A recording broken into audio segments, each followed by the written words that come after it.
country. And procession for a saint. We'll show you one Italian city's procession honoring the Mother of Our Lady. On EWTN News Nightly for Monday, August 1st, 2022.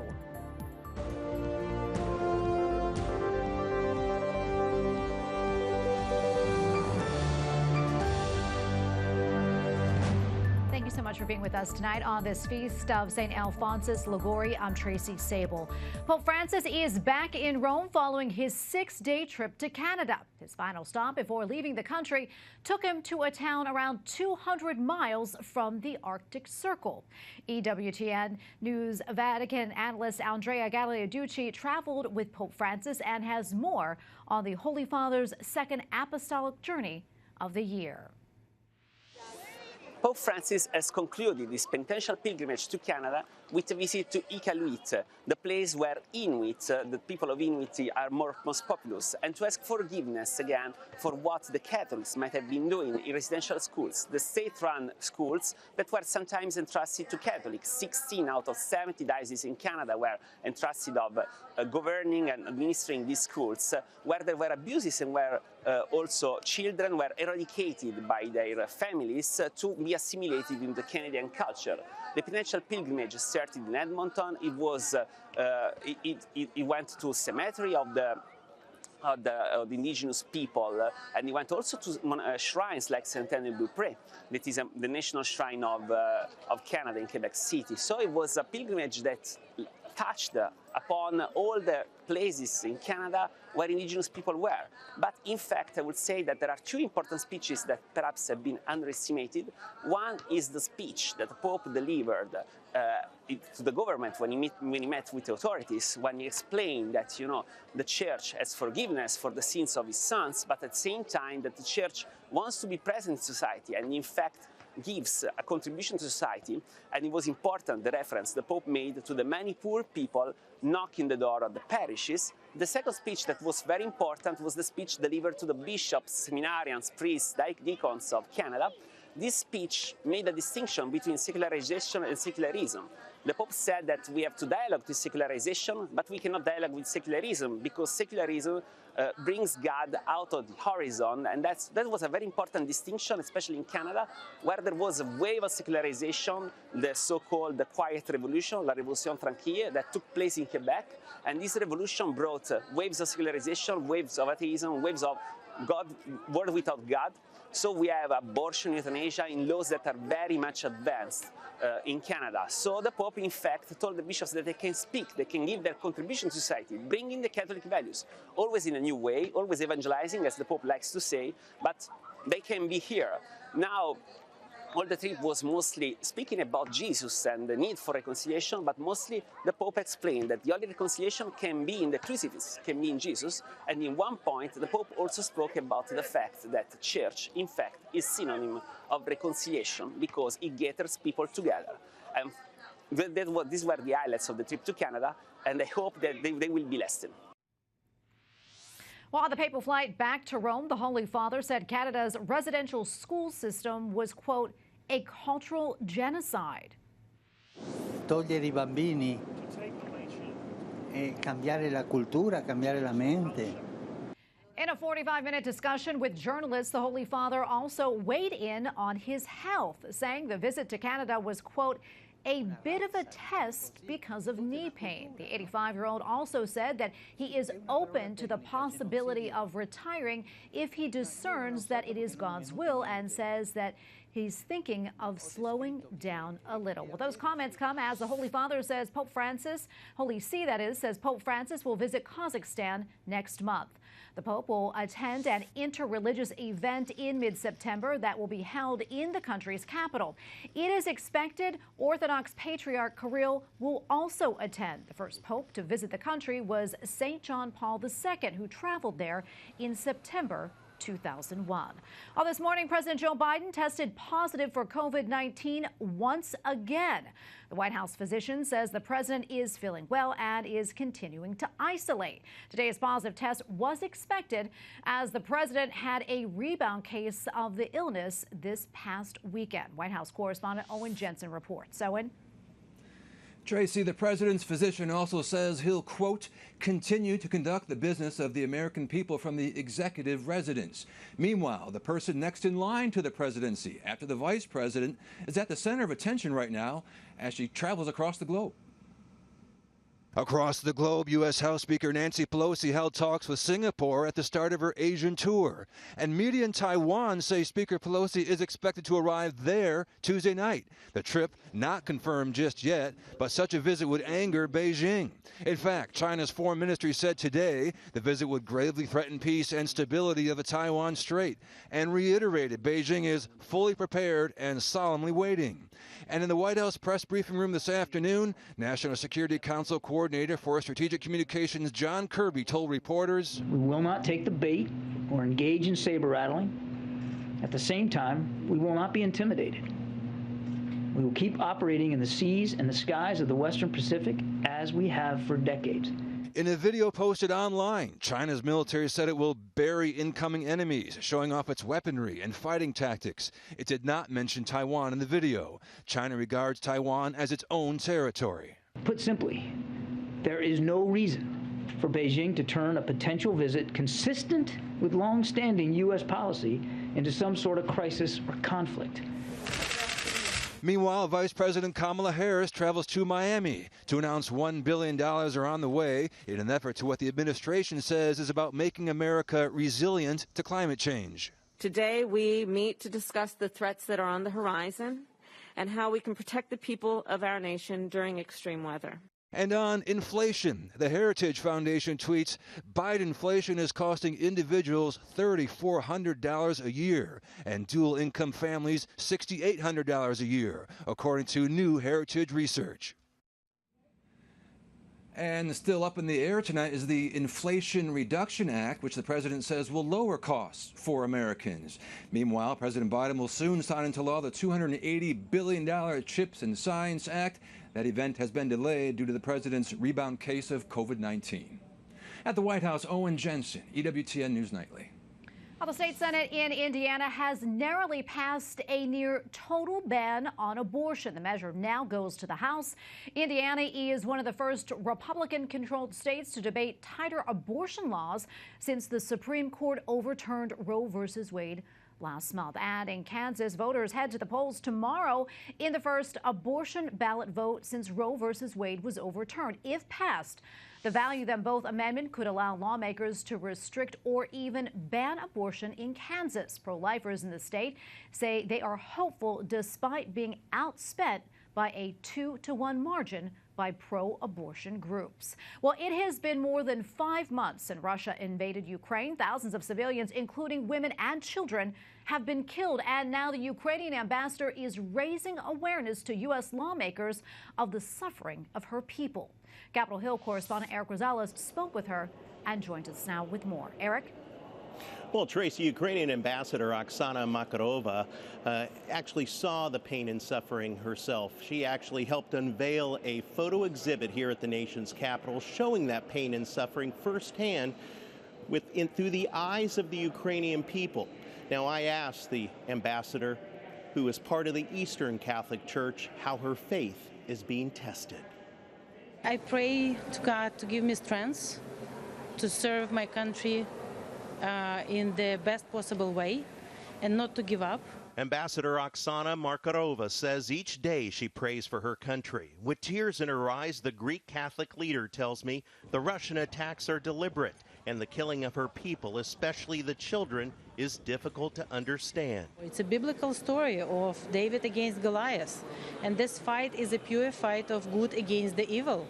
And we feel that God is on our side. U.S. lawmakers are taking notice. The Senate unanimously passed a resolution recommending the Biden administration name Russia a state sponsor of terrorism.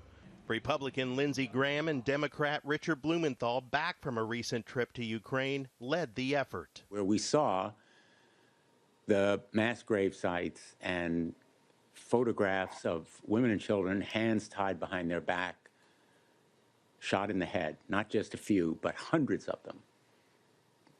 That is genocide.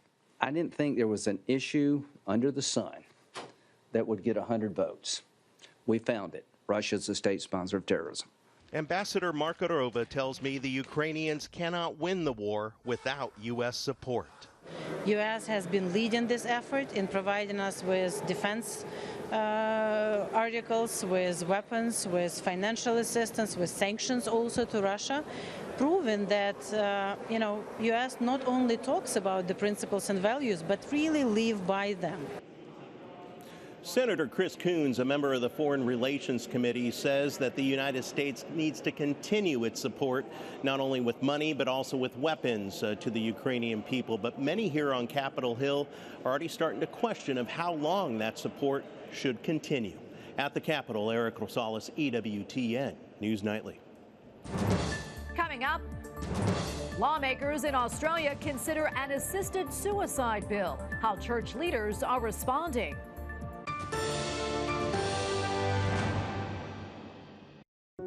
In these uncertain times, Catholics depend on EWTN's National Catholic Register.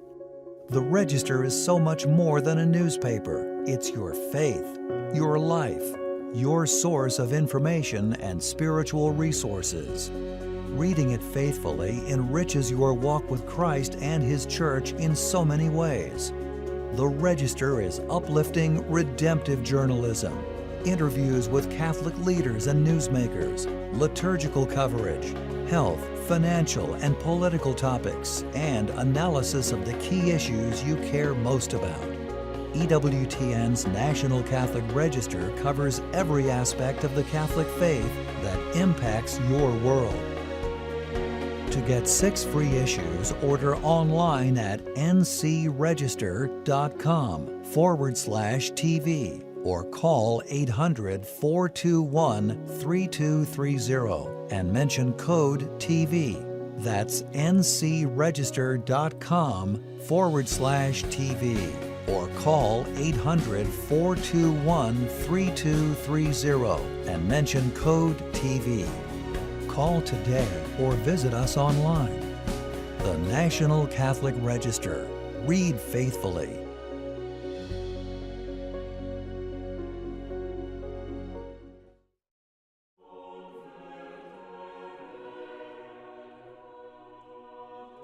At His transfiguration, the disciples witnessed the revelation of Christ's divine glory.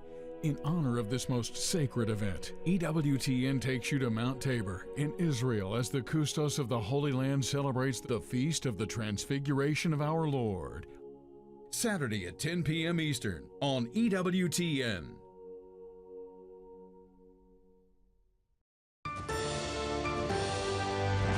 As we reported earlier, Speaker of the House Nancy Pelosi is expected to make a stop in Taiwan tomorrow, although not officially confirmed. This as China threatens military action if the Speaker visits the island nation. And joining us now to discuss is Tom Spoehr, Director of the Heritage Foundation's Center for National Defense and retired Army Lieutenant General. Tom, welcome back. Always great to see you. Let's talk more about this potential visit to Taiwan. China says a visit by Pelosi can threaten the stability of the Taiwan Strait. Meanwhile, National Security Council spokesman John Kirby warned Beijing should not turn this visit into some sort of crisis or conflict. I want to get your thoughts on this, and how do you see this playing out? Yeah, so the Speaker is right to visit Taiwan. No country has the authority or even the ability to tell the United States where our leaders should visit, and so I think Speaker Pelosi is correct in this idea. I think the Biden administration, frankly, has a bit been too worried about China's reaction, and I think we should think more about what's right for the United States and our national interests, as well as those of Taiwan. Yeah, and as you know, both China and the U.S. have deployed military forces near Taiwan in anticipation of the Speaker's visit. The military buildup on both sides, though, seems very concerning. That said, do you think that China's threats, do you think they hold any weight? I mean, China will probably do what China normally does. It will probably send aircraft to penetrate Taiwan's airspace. They may bring naval forces closer. You know, they're going to definitely show they're not pleased by this. But again, the United States can't back down in the force of threats like this. If we allow China to tell us where our leaders can go, what is next? You know, so we cannot respond to such threats. And Tom, what do you think our response should be to China's threats? Well, I mean, we should stand firm. I think we respond to provocation if we have to. I think, I'd like to think this visit goes without any incident and that it goes off fine and Speaker Pelosi's visit concludes and everything's okay. But, we have to be prepared for whatever China does. Yeah, I want to switch gears here now. Veterans they're protesting outside of the Capitol over a bill that compensates victims who had chemical and radiation exposure while serving in the military. The bill had passed the Senate, then went to the House, and is now back in the Senate again. But some Republicans who supported the measure previously no longer do. Can you talk to us more about this? Yeah, so first off, I think veterans, obviously, they deserve the thanks of the country for their deployments, for all their work. I'm a veteran. I think a country displays its values when it treats its veterans well. Having said that, I think this bill probably does need a second look. In my view, it's a bit too expansive. It will declare presumptively that anybody served in Iraq and Afghanistan, and if they come to have a cancer of respiratory cancer, brain cancer, neck cancer, gastrointestinal cancer, any kind of cancer, the cause of it is presumed to be a burn pit. And then at that moment, their medical care, their treatment, their financial compensation is paid for by the Veterans Affairs Association. I think we should treat our veterans well, and I think we should compensate them for injuries suffered in the service of their country. I think this bill goes a bit too far in that regard. Yeah, on a different note, something else I'm going to talk about. Russian President Vladimir Putin says that there are no winners in nuclear war, and he thinks that nuclear war should be avoided. But earlier this year, he put Russia's nuclear forces on high alert. What do you think this signals? And also, how much weight do you think President Putin's comments hold? Yeah, so I think this is one of the rare times where I agree with Vladimir Putin. Nobody wins in a Russian war, and he's the one that's really pushing all the buttons in this. He put his forces on alert. He tested an ICBM, a new ICBM. He has made reference to his nuclear arsenal numerous times, and so he's the one that's provoking escalation and bringing in this conflict potentially in a nuclear way. And so if there's anyone to blame for a nuclear war, it would be Vladimir Putin in this case. Tom, we probably have about a minute or so left, but what else are you following? Yeah, so the Ukraine situation, I'm watching that ship loaded with the grain traversing the Black Sea, and I'm hoping it makes it out of there safely. And it's just the precedent for more grain shipments coming out of Odessa. I'd like to think that's going to happen, and that all these countries that were in danger of running out of food are probably going to find a lot of salvation if this grain flow starts again. Well, Tom, thank you so much for your analysis. Always great having you on. Thank you very much. Well, the Catholic Church in Australia is urging lawmakers in the country to vote against a bill to legalize assisted suicide in 2 territories. The country's parliament is debating a bill to lift a 25-year ban in the Northern Territory and Australian Capital Territory. The territories account for fewer than 1 million of Australia's population of 26 million people. Well, the Archbishop of San Salvador is praising the months-long state of emergency in El Salvador, which has rounded up tens of thousands of suspects in a crackdown on gangs. The country's gangs have long controlled large areas. Critics say the campaign is violating human rights. Up next, Pope Francis compares greed to an illness. We'll explain. A special item on the RC show this month, as we celebrate the network's anniversary, is the Our Lady of the Angels Chapel Rosary. This exclusive EWTN design features an image from inside the Our Lady of the Angels Chapel in Irondale on the center bead, and a miniature replica of the San Damiano crucifix that hangs in the sanctuary. See all 5 rosary bead options at EWTNRC.com. Item number HROM652.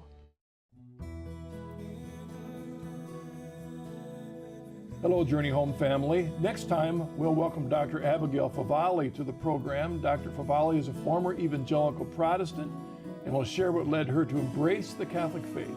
Share the journey next time on EWTN's The Journey Home. We live in a world of extreme polarization, often consumed by anger and anxiety, a climate that is dividing our country and our world. A division so wide, there is even confusion within our church.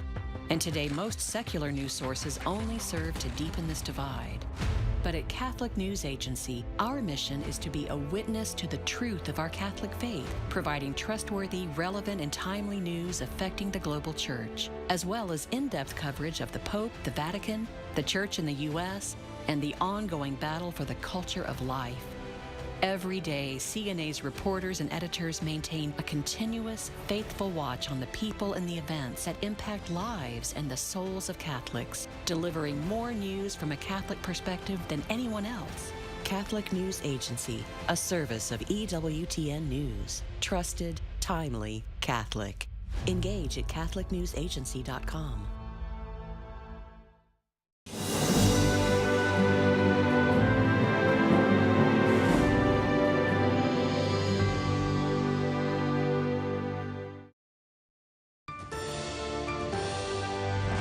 More than 30 people have died in eastern Kentucky following floods caused by torrential rains. The National Guard was deployed to help with rescuing those who were trapped.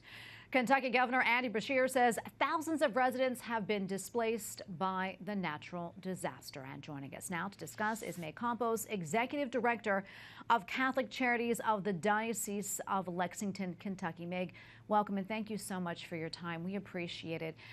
First off, what is the situation on the ground right now? Can you tell us?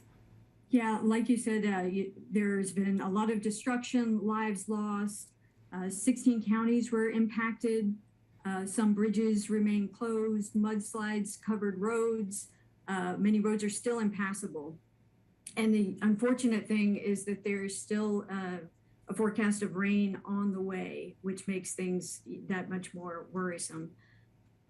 Meg, we are praying for all of you right now, and we are so sorry for what everyone is going through. Has that area ever seen anything like this before? You know, what's really unfortunate is several of the counties flooded last year. So some of the communities that were impacted this year were ones that we had helped in with rain and floods last year. So it's just that much more stressful on those communities to be hit again. Absolutely, very heartbreaking. Although I do understand that your branch of Catholic Charities is really spearheading relief efforts in your diocese. What more can you tell us about that? Yeah, so Catholic Charities is the domestic disaster response entity of the diocese across the U.S. And so, you know, we're the first ones to respond that are tasked with that. We reach out quickly, and we're along with a team of others. We also have the support of other responders in the community. We work closely, especially in a diocese like ours. It's a mission diocese, where we are, you know, the minority as Catholics. We work together with other teams and other groups in the communities that respond to disasters. Of course, others and disasters of this magnitude come in from outside the state. And we too benefit from being a network of Catholic Charities USA and with members across the country. And I've already spent the whole weekend working with our Catholic Charities USA and other offices offering support to increase our ability to respond and meet the needs in a very visible Catholic way. Meg, what's the biggest need right now? Right now, the biggest need are, you know, where there are going to be there's many without power, and we expect them to remain without power. So that is an issue. In the initial phase, there's always, you know, water needs. So we have already moved on a big shipment of goods with the support of Catholic Charities USA and some local Catholics that just happen to have stepped forward saying, we have a warehouse and we have a truck to house these goods. These are things like water, food, hygiene kits, other supplies that are being requested. And so those are en route right now, but we've already seen God's hand in this, just with the right person stepping forward through an email to me saying, hey, I've got a warehouse in this area, which is exactly where we were trying to locate a warehouse. And it's also a distribution facility, which will help us be able to get all those goods out to the various communities that need them. That is wonderful. For those watching and who want to help, how can we help? What can we do? Always in these instances, cash is best, monetary donations. A lot of time people want to send goods, but it may not be the goods that are needed at the time, and it can sometimes become a burden. Often it becomes a burden on those trying to respond, having to deal with storage and housing of, good items, but just things that can't be put to use. If you could visit our website, Catholic Charities Lexington.org. There's a direct button on our homepage where you can click and do monetary donations. We will make sure that they are put to good use, I can assure you. And Meg, before I let you go, what else would you want our viewers to know about, what's happening in your community right now? Well, one thing I would like everyone to know is right now the floods are in the news, but soon they won't appear anymore. And where Catholic Charities differs from many organizations, we're in it for the long haul. We are here after all the camera crews have gone, and we work very hand to hand with the local communities in that long-term recovery, helping them build their lives.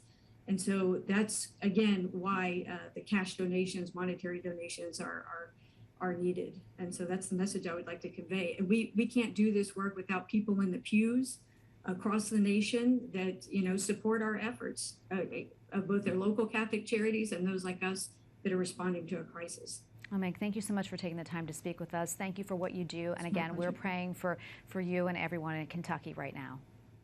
Thank you so much. I really appreciate it. Pope Francis reminds the faithful that chasing wealth and possessions can blind us to what really matters in life. Dio è il più ricco di tutti, è ricco di compassione, di misericordia. At a Sunday address to pilgrims at the Vatican, the Holy Father said the constant pursuit of money can become like an illness or an addiction. Now, the only way to find true freedom is to detach ourselves from our possessions and instead focus on the richness of a relationship with God. And finally tonight, the faithful in one town in Italy began gathering at 6 in the morning yesterday to honor the mother of the Blessed Virgin.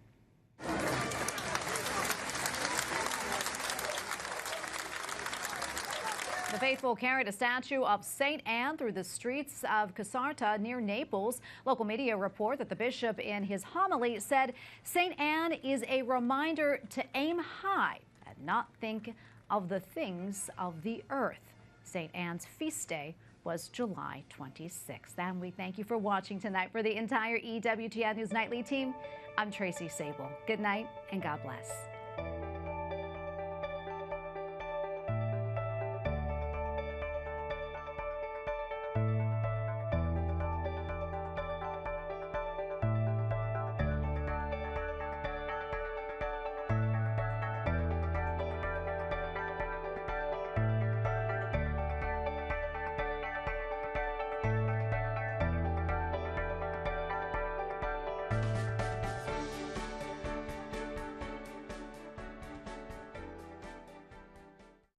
EWTN News in Depth is engaging and informative, but don't just take our word for it.